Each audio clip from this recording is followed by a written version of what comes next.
नमस्कार, आप देख रहे हैं न्यूज़ टुडे 24 में अखिलेश। गांधी लोहिया का सपना, अंबेडकर द्वारा दी गई संवैधानिक व्यवस्था और उसके तहत गांव की सरकार व गांव संतृप्त क्रांति के लिए नैतिक पार्टी व भारत परिषद का अन्य जल संकल्प अभियान जो 1 जून 2022 से 30 जून तक बलिया, वाराणसी, चंदौली, गाजीपुर, मऊ, आजमगढ़, अंबेडकर नगर, अमेठी, सुल्तानपुर से होते हुए 8 अगस्त से 20 अगस्त तक 2022 बरेली, पीलीभीत में संपन्न होगा। और इस पूरे अभियान में एक संकल्प है। मैं अन्न जल को साक्षी मानकर संकल्प लेता हूँ, यदि प्रधानमंत्री श्री नरेंद्र मोदी गांव की सरकार लागू नहीं करते हैं तो 2024 के लोकसभा चुनाव में मैं मोदी जी को वोट नहीं दूंगा। ग्रामवासी इस पूरे कार्यक्रम को लेकर चंद्रभूषण पांडे जी, पूर्व न्यायाधीश एवं राष्ट्रीय अध्यक्ष नैतिक पार्टी व भारत परिषद के जो अध्यक्ष हैं, उन्होंने एक संकल्प लिया है कि जैसे देश की सरकार है, प्रदेश की सरकार है, तो वैसे गांव की भी सरकार हो और उन्हें पूरा अधिकार दिया जाए, क्योंकि जब तक पूरे अधिकार नहीं मिलेंगे तब तक हम कोई विकास किसी को अधिकार नहीं दे सकते हैं। भारत के संविधान के अनुच्छेद 243 के अनुसार ग्राम पंचायत स्वशासी संस्था है जिसे पूरा अधिकार मिलना चाहिए।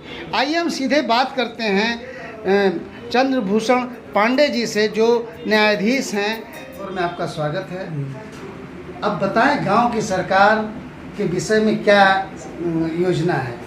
हम लोग गांव की सरकार को बनवाने के लिए अन्न जल संकल्प अभियान की शुरुआत किया है और उसी के अंतर्गत 1 जून से जयप्रकाश नारायण के जन्मस्थली से बलिया से हम लोगों ने ये शुरुआत की है और वहीं से गांव-गांव घूम के जा रहे हैं, गांव के लोगों को बता रहे हैं, गांव में रह रहे हैं, वहीं रात में भी सो रहे हैं, लोगों से बातचीत कर रहे हैं, पूरी तरह से समझा रहे हैं। अब ये समझना सबके लिए ज़रूरी है कि गांव सरकार आखिर में है क्या। जो भारत में इस समय पंचायती राज व्यवस्था है, उसमें ग्राम पंचायतें हैं, हर गांव में ग्राम पंचायतें। तो ये जो ग्राम पंचायतें स्थापित हैं वर्तमान में, वो 1992 में जो संविधान में संशोधन हुआ, 73वां संशोधन, उसके अंतर्गत ये ग्राम पंचायतें स्थापित हुई। इसके पहले कैसे ग्राम पंचायतें तो उस पर हम नहीं जा रहे। तो जब संविधान के अनुसार ये पंचायतें स्थापित हुई तो संविधान ने इन ग्राम पंचायतों को जो अधिकार दिया है वो वही अधिकार दिया है जो केंद्र सरकार को दिया है, राज्य सरकार को दिया है। वही अधिकार गांव के स्तर पर ग्राम पंचायतों को। जी जी। केंद्र सरकार को संविधान ने 97 विभाग चलाने का अधिकार दिया है, राज्य सरकार को 66 विभाग चलाने का अधिकार दिया है और गाँव को भी उन्होंने 29 विभाग चलाने का अधिकार दिया। जैसे केंद्र सरकार के अलग फाइनेंस कमीशन है और राज्य सरकार के अलग फाइनेंस कमीशन है, उसी तरह जो राज्य का फाइनेंस कमीशन है उसी को कह दिया है कि आप गांव को पैसा भी फाइनेंस कमीशन देंगे। तो वित्तीय व्यवस्था भी है, उनका अधिकार भी है। फिर लेकिन हुआ क्या कि राज्य सरकार ने ऐसे नियम बनाए, धारा 15 है पंचायती राज अधिनियम में, जिसमें उन्होंने कह दिया कि अधिकार तो ग्राम पंचायतों को रहेंगे लेकिन इनको शासन के निर्देशों के अधीन काम करना। तो परिणाम ये हुआ कि संविधान की उस मंशा को इन्होंने चकनाचूर कर दिया और ग्राम पंचायतें एक तरह से इनके अधीन डिपार्टमेंट के पंचायती विभाग के सबसे छोटा विभाग के रूप में काम करती हैं। उनको कोई अधिकार नहीं, जो शासनादेश जारी होता है उसी हिसाब से ग्राम पंचायतें काम करती हैं। तो ये एक तरह से गुलाम बनाए हुए हैं, राज्य सरकारों के गुलाम बन के पंचायतें काम कर रही हैं। ये पंचायतें जो गुलाम की तरह से उसे गुलामी से मुक्ति दिलाने के लिए हम लोग का ये अभियान है, ताकि जो संवैधानिक व्यवस्था है उसके हिसाब से स्वतंत्र होकर ग्राम पंचायतें अपना हर अधिकार प्रयोग करें। जैसे गांव सभा को नियम बनाने का अधिकार है वो नियम बनावे, ग्राम पंचायतों को अपना प्रशासन चलाने का अधिकार है प्रशासन चलाएं और गांव के सारी ज़रूरतें जो 29 विभाग में जो जो ज़रूरत हो उसको उसके हिसाब से अपना खुद बजट आवंटित करें और उसके हिसाब से गाँव की व्यवस्था चलाएं। सर, इसमें क्या भ्रष्टाचार नहीं पड़ेगा? इसमें भ्रष्टाचार मेरे समझ से तो भ्रष्टाचार बिल्कुल ही समाप्त है। क्योंकि जो सबसे बड़ी बॉडी है वो कौन है? गांव सभा। गांव सभा में वो सारे लोग हैं जो गांव के 18 साल से ऊपर उम्र के लोग हैं। तो जब 18 साल के ऊपर के सारे लोग गांव मिल के गाँव सभा बनाएं तो जो बजट पास करेंगे, जो निर्देश जारी करेंगे, वही प्रधान करना है। प्रधान को किसी अन्य से निर्देश नहीं लेना है। और वही ग्राम पंचायत ये और जो जितने वार्ड के सदस्य हैं वो चुने हुए सदस्य, वो ऐसा नहीं कि प्रधानमंत्री जी को मंत्री बनाया और जो प्रधानमंत्री कहेंगे वही मंत्री कहेंगे। क्योंकि वार्ड के सदस्य चुने जाएंगे तो इसलिए वो प्रधान के अधीन नहीं रहेंगे। तो प्रधान के ऊपर सारे सदस्यों का भी प्रभाव रहेगा और उनके ऊपर कोई भ्रष्टाचार करने के नहीं कर पाएंगे। क्योंकि जब कोई उनके अधीन है ही नहीं है तो स्वतंत्र रूप से निर्णय होगा।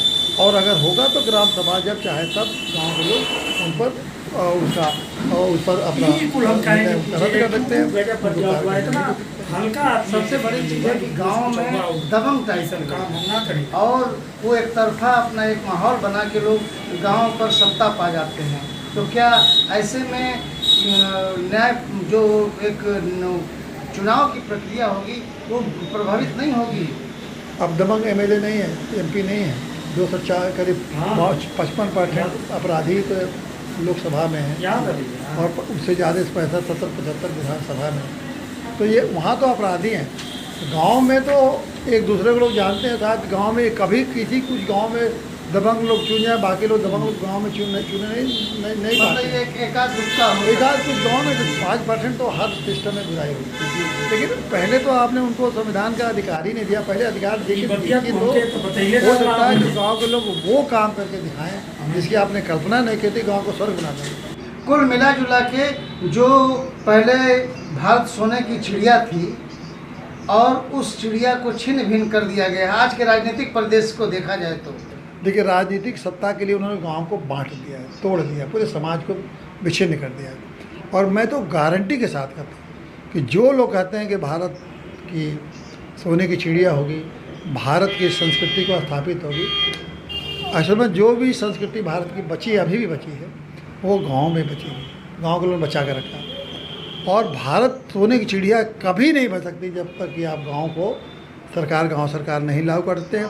क्योंकि गांव के लोग अपने अपने ढंग से अपने गांव का जब विकास करेंगे तब पूरा भारत का विकास होगा। 1 करोड़ लोग, अरब लोग भारत गांव में रहते हैं। अब आप 1 करोड़ लोगों को बैठ के दिल्ली और लखनऊ से शासन नहीं चला सकते।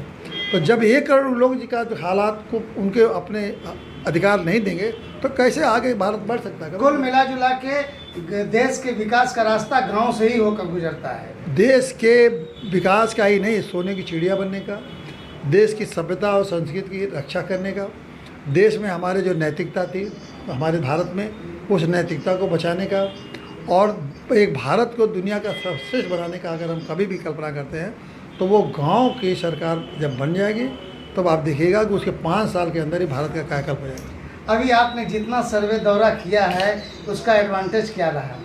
अब मैं जहाँ जहाँ जा रहा हूँ उन लोगों से कह रहा हूँ कि अन्न जल संकल्प लीजिए।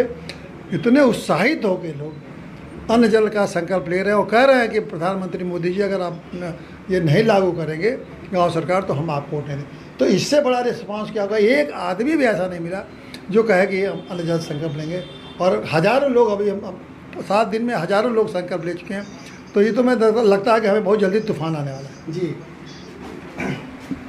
आपने देखा कि हमारे साथ बातचीत करने के लिए, गांव की सरकार बनाने के लिए जो एक संकल्प यात्रा के रूप में सीपी पांडे साहब, चंद्रभूषण पांडे जी जो पूर्व न्यायाधीश रहे हैं, उन्होंने अपने विचारों को रखा। और सच ही कहा गया है, जहाँ डाल डाल पे सोने की चिड़िया करती हैं बसेरा, वो भारत देश है मेरा। शायद इनके संकल्प के साथ हो सकता है कि भारत फिर से सोने की चिड़िया बन सके और लोगों के सपने भी साकार हों, सारे लोग खुशहाल हों।